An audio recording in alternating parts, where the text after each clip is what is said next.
Good evening and salutations, my Days of Our Lives fans. You know,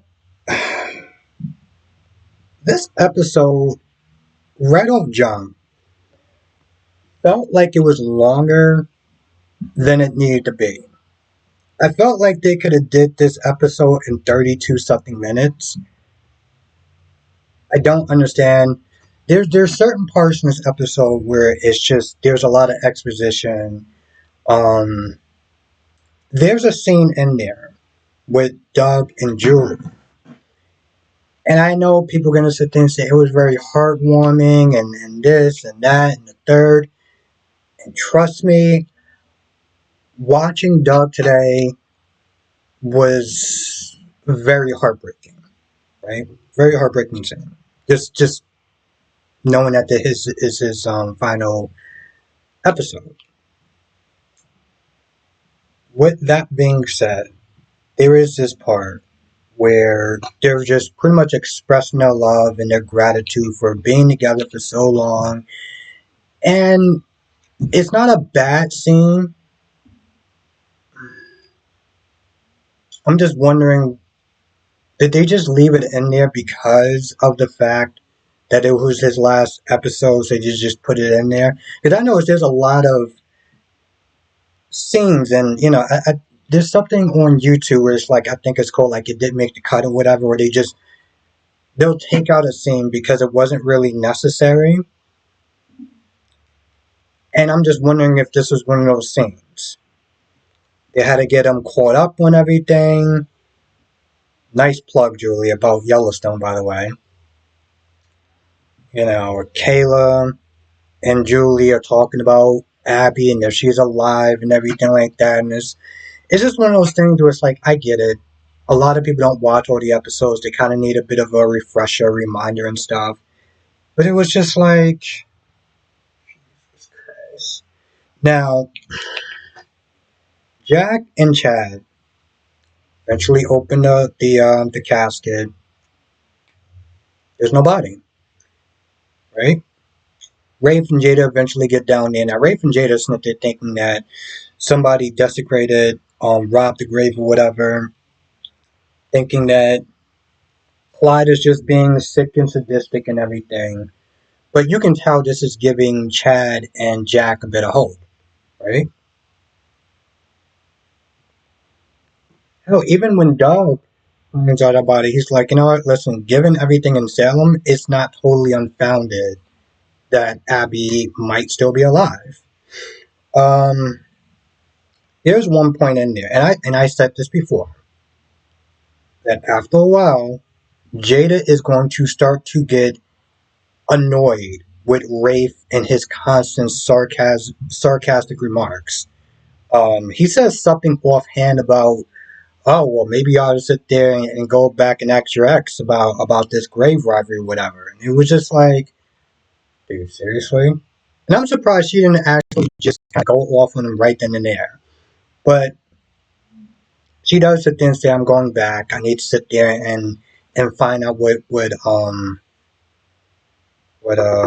Bobby knows. Now she goes to Marlena and she asks, is it possible that Bobby is just lying to me and just stringing me along? But you already, like, did you really need to go to her to ask such a really silly question? Like, because you've been reading, you know that they are two separate entities. There are two separate people. So why wouldn't he lie to sit there and string you along? Like, that's just such a dumb question if we're going to be honest.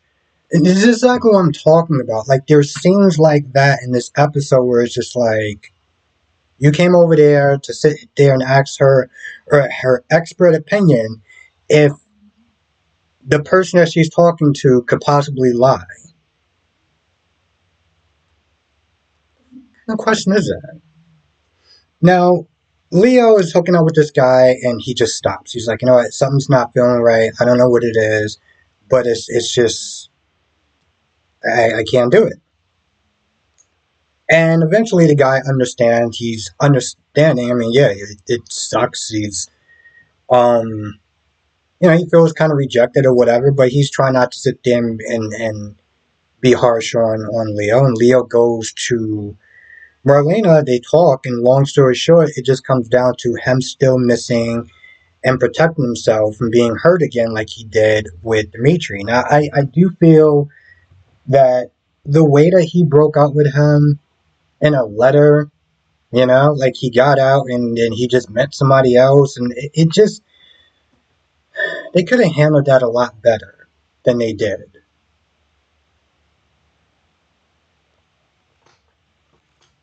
Um, but he figures that's what it is, and then they sit there and they watch RuPaul drag Queen because I don't know, maybe it's another show on Peacock. I have no idea.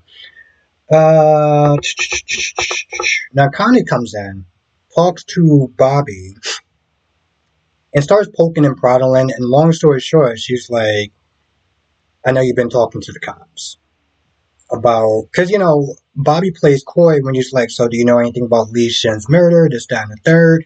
And finally, like, "So really? Because I heard from the cops that you were talking."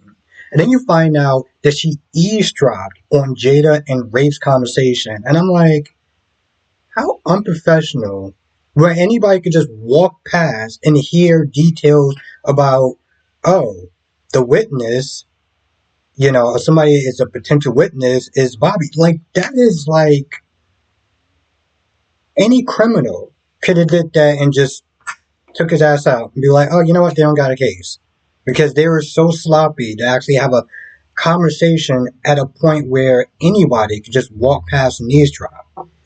And she's like, listen, I'll tell you what, if you keep my name out of it, I'll take care of the commissioner. This way you don't have any competition. And I think he's going to want to be accepting because why the hell not?